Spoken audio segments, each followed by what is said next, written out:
जय हिंद। आज का टॉपिक है, क्या ईश्वर हमारी मदद करता है।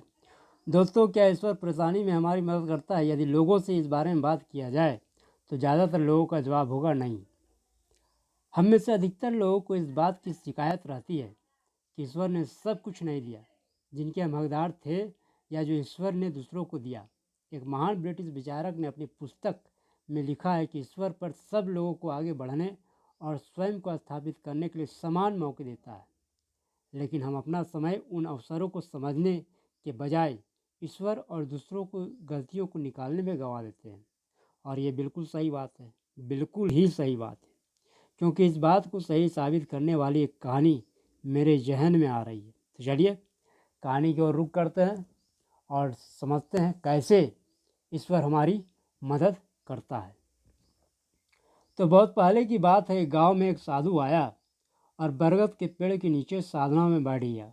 उनको साधना में बैठा देख वहाँ के सारे ग्रामीण, वहाँ के सारे गांव वाले लोग उनके पास आकर बैठ गए, उनके ओर आकर्षित हो गए, उनके बातों को सुनने लगे, उनके प्रवचनों को सुनने लगे। उनके प्रवचनों को सुनकर वो अंदर ही अंदर आनंदित हो उठे, आनंदित होने का अनुभव करने लगे।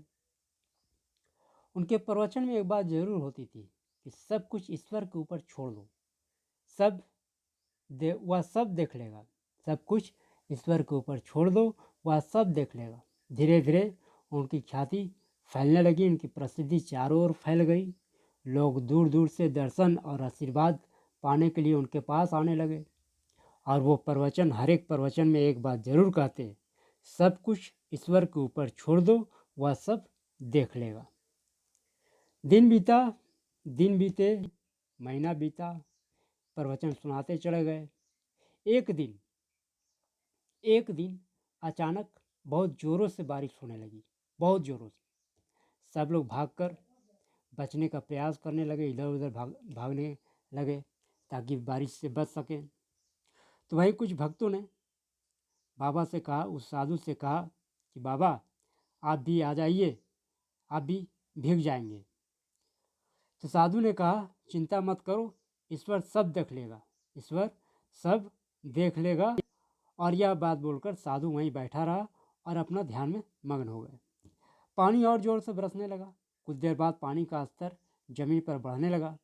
यह देखकर ग्रामीणों ने कहा, बाबा अब तो आपके पैर तक पानी आ गया, छत के नीचे आ जाइए, नहीं तो आप भीग जाएंगे।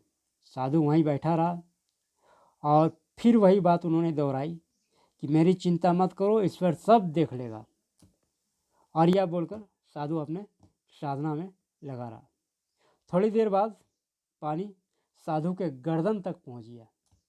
अब साधु ने पेड़ पर चढ़कर साधना करने का निश्चय किया। उसी बरगद के पेड़ के ऊपर वह चढ़ गया और चढ़ करके वहीं साधना करना शुरू कर दिया। उस क्षेत्र में पानी इतना मूसलाधार हो रही थी, पानी की धारा इतनी तेज थी कि बाढ़ जैसी हालत हो गई। सरकार ने भी उस क्षेत्र की बात सुनी तो उन्होंने सेना के हेलीकॉप्टरों से आग्रह किया, आदेश दिया कि उस क्षेत्र में जाकर दौरा करो और जान माल बचाने का प्रयास करो। हेलीकॉप्टर निकला, उस क्षेत्र की दौरा करना शुरू किया। तो एक जवान, एक सेना की नज़र उस पेड़ पर चढ़े साधु पर पड़ी। उसने जब नज़र पड़ी तो उसने एक रस्सी उतारा, एक रस्सी उनके ओर फेंका और कहा, बाबा आ जाइए, नहीं तो आप भीग जाएंगे, नीचे गिर जाएंगे, डूब जाएंगे, आप आ जाइए ऊपर। तो रस्सी की ओर साधु देखते हुए उस सेना को कहा, आपसे आग्रह है कि आप चले जाइए, मेरी चिंता मत कीजिए। फिर वही बात उन्होंने दोहराया, मेरी चिंता मत कीजिए, ईश्वर सब देख लेगा। अब वो जवान तो चला गया। कुछ समय बाद पानी की धारा और तेज हो गई, बाढ़ जैसी पूरी बाढ़ ही बह गया। थोड़ी देर बाद वह जो वृक्ष थी, वह जो पेड़ था, वो भी जलमग्न हो गया, जल में डूब गया। और जल में डूबने के बाद साधु भी जल में डूबकर मर गया। बेचारा साधु। मरने के बाद वह सीधा स्वर्गलोक पहुंचा।